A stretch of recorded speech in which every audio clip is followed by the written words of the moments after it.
Bon, asalaamaaleykum Sénégal, asalaamaaleykum les gars.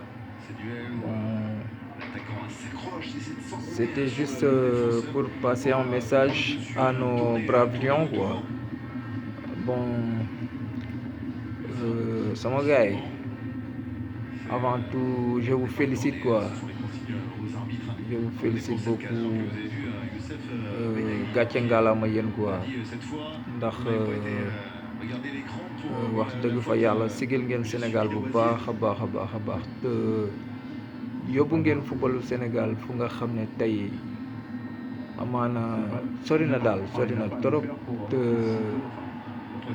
footballu Sénégal bi bon yokk ngeen valeur bi daal kon gàcce ngalaama yéen quoi. waaw mais message bi ma am bu ma leen mën a bi ma leen di lancer mooy alhamdulilah liggéey ngeen Sénégal bi yëpp gis nañ ni liggéey ngeen dëgg jaayante ngeen ko ba tey yéen a ngi nii final alhamdulilahi rabbil alamin waaw mais dama leen di wax rek ngeen gën a yokku njàmbaar gi ndax Algérie la ñuy dajal te Algérie jotoon nañu dóor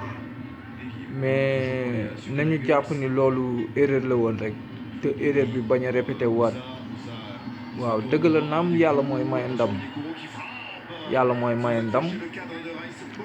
mais ñu jàpp ni loolu erreur la woon waaw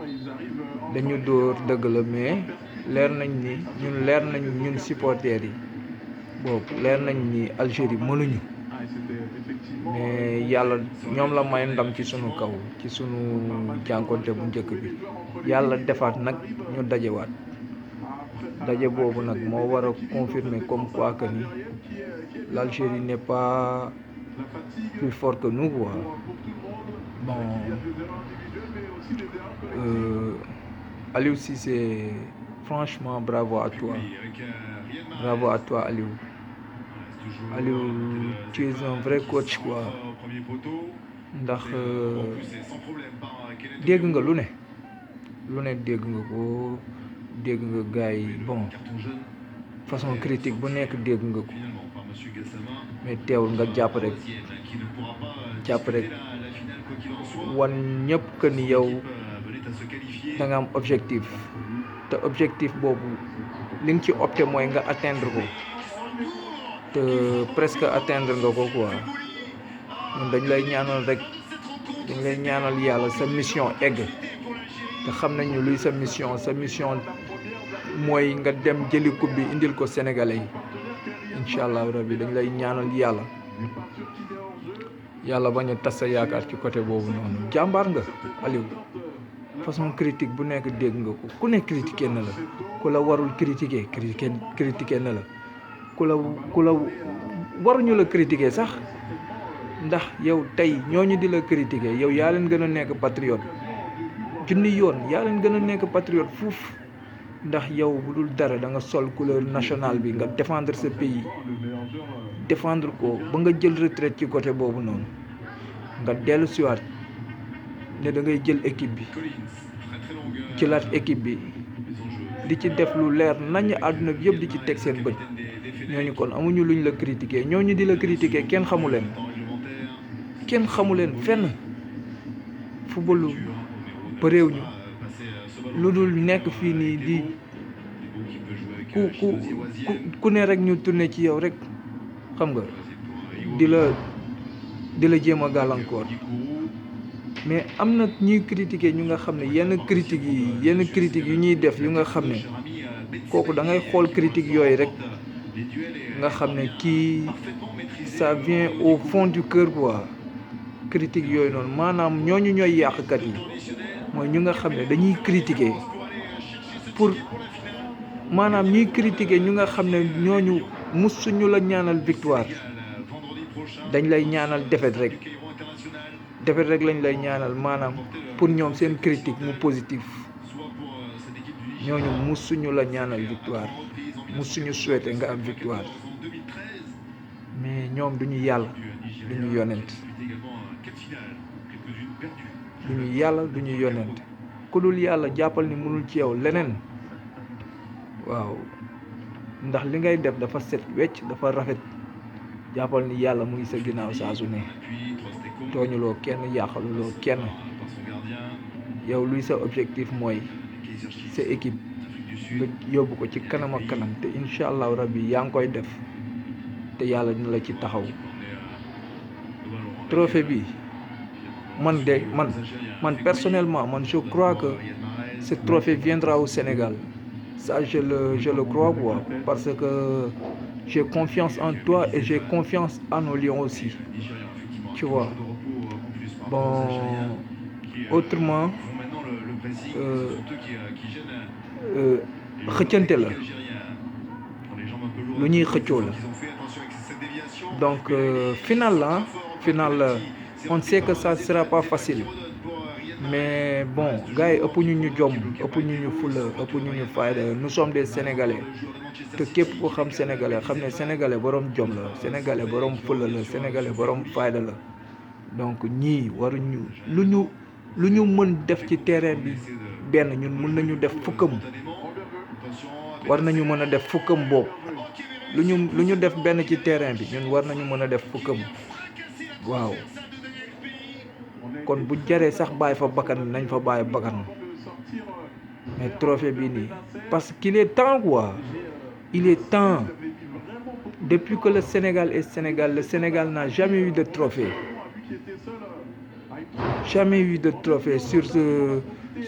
sur le plan footballistique quoi on n'a jamais eu de trophée et il est temps quoi il est temps ce n'est pas une obligation mais bon il est temps et vous le savez très bien Sadio Mané toi tu es un leader Gana Gueye pour Gana moi je dirais que Gana toi il y a d'autres qui disent que Gana est le deuxième milieu récupérateur de la Premier League. Moi je dis que tu es le meilleur milieu de terrain au monde. De même que Kalidou Koulibaly. Kalidou, selon moi, tu es le meilleur défenseur au monde. Plus fort que Ramos, plus fort que Chiellini. Selon moi, toi, tu es le meilleur défenseur au monde. Donc, on a une très belle équipe avec des grands joueurs. On a confiance en vous. Crépin Diatta. Crépin, tu auras une très belle avenir. Une très belle avenir. Car tu joues très bien. Li ngay football rafet na Crépin. Rafet na trop. Et puis, en étant le plus jeune de l'équipe, tu joues sans complexe. Franchement, tu es libre de faire ce que tu veux. C'est 100 joueurs. Inch'Allah, tu auras une très belle avenir, Inch'Allah. Pour Pape Abou Cissé. Pape Abou yow man da nga ma yéem Pape Abou Cissé. Franchement, mennum yow yaay joueur Sénégal bu nga xam ne comme joueur quoi dugguloo ci terrain footballaguloo ba léegi mais defula dara bu doon ñeneen la dañuy frustré wu dañuy découragé mais yow loolu tu montres que tu es fort mentalement quoi da ngay won Sénégalais yi carrément da ngay won àdduna bi sax laay wax ni da nga tu es mature quoi ndax malgré loolu yëpp Sénégal bu but amee ñi nekk ci biir terrain bi wala ki dugal but bi sax yow yaa koy gën a free yaa koy gën a kontaan yow da ngay jubilé très bien Pape Abou joueur dëgg noonu lay mel bul mer bul gedd bul découragé bul wax benn baat bu nga xam ne dinañ la ci xool dinañ la koy xoolee suba wala ñuy wax naan Pape Abou moo waxoon lii wala léene bum la dal Baye Fall ñun ñëpp mus nañ nekk joueur dëgg la naam yàlla dafa def ni ñun amuñu chance continuer du question que dañ ci cuune woon wala leneen ak leneen waaw mais ku nekk yàlla dafa am fu mu la sédd ñun yàlla sédduñu ci bal bi bëggoon nañ ko torop ndax moo ñu gënaloon lépp mais yàlla sédduñu ci mais yow gëmal li nga gëm te man mii nii man dama lay wax comme quoi que ni un jour viendra tu seras le patron de la défense Inch'Allah bis dina ñëw yow yaay jiite défense bi équipe nationale yaay jiite défense bi Pape Abou jàppal bul bàyyi benn yoon Cheikhou Kouyaté yow tamit jàmbaar dëgg nga billaay Cheikhou Kane bi yaa ngi ciy def lu leer nañ Pape Alioune Ndiaye non sama gars yi bu ma fi nekkee di lim mooy loolu mais yéen a ngi def lu leer nañ Mbaye Niang tu es brave tu es un très bon attaquant quoi mais il faut être décisif devant les buts quoi parce que c'est pas normal que tu es l'attaquant de pointe et que tu ne marques pas quoi. Tu sais très bien de quoi je parle. Il faut être décisif quoi. Tu marques bien, tu joues très bien, mais il reste un peu quoi. Mais bon, Dieu est grand quoi. Yàlla baax na incha allah man gëm naa ni dinañu am ndam gëm naa ni trophée bi Sénégal lay ñëw ndax am nañu confiance ci yéen am nañu confiance bu baax ci yéen waaw ndax bu dul dara sax ni ngeen mel rek wane na ni mën nañu am trophée bi ndax déjà da ngeen bokk ndey bokk bàyyi loolu mooy équipe il faut se souder bu ngeen di dem guerre foo ngeen doon bloc pour ku nekk di mën a wallu sa morom mais buy am ay xaaj ak seen rek gàllankoor kese lay jur mais gis nañ ni da ngeen souder wane comme quoi que ni yéen ñëpp yéen a bokk objectif yéen a bokk même ambition défendre couleur bi moo leen ñor bégal seeni peuple moo leen ñor jëli trophée bu nga xam ne musul ñëw Sénégal moo leen ñor incha allah yàlla dina leen ko may man gëm naa loolu du ay question de sëriñ du leneen ak leneen football du mystique ku leen wax ne football mystique la daf leen di nax mais africains yi ñoo daa ko pratiquer mystique mondial musu fi ñëw musuñu gagné mondial saa ñu demee mondial mooy loolu kon football du mystique bokku ci football jom la fulla fayda fit loolu mooy football wane sa njàmbaar saa su ne algériens yi nag gënuñ ñu bëgg trophée bi luñ ko soxla ñun ñoo leen ko gën a soxla fuuf te faw ñu wan leen ko fu match bi lépp la laaj Aliou Cissé match bi dafa laaj vivacité dafa laaj endurance ndax gis nga léegi maa ngi doon seetaan algériens yi ñoom ak Nigéria gis naa seen football gis naa ko bu baax man d'habitude su may seetaan damay bàyyi xel damay xool les tactiques de jeu et tout quoi gis naa ni ñoom seen football daf vivacité la quoi seen football dafa gaaw jël leen matuwaay yëpp buñ leen surprendre benn côté Fall yéenay gaynde yi yéenay gaynde yi ñii xaw ma ñoom ay jinax lañu xaw ma ay lu mu doon xaw ma aigle la xaw ma mais amul benn même bu dee rabu àll yi la sax amul benn rabu àll bu mën a taxaw ci kanamu gaynde kon xoolal ñii suba ci ngoon ñoom la ñu war a réeree Quand j'avais 14 ans. ñoom la ñu war a réeree Défenseur d'Australie occidentale. ay gaynde Je génn débutais à peine. Je l'admirais beaucoup. te et il m'a poussé franchement son aile. tout Il le venait chez peuple moi, est derrière on partait vous rouler. On tous était les pas très riches à Sénégalais l'époque. Quand on partait pour la journée, on achetait tous une les tasse Sénégalais qui sont couvrait derrière notre vous genou. quoi Ça nous faisait office de te pique-nique. ñu ngi leen di ñaanal bu Ça m'a baax beaucoup aidé. ñu ngi leen di Et ñaanal ensuite, il a eu un horrible accident.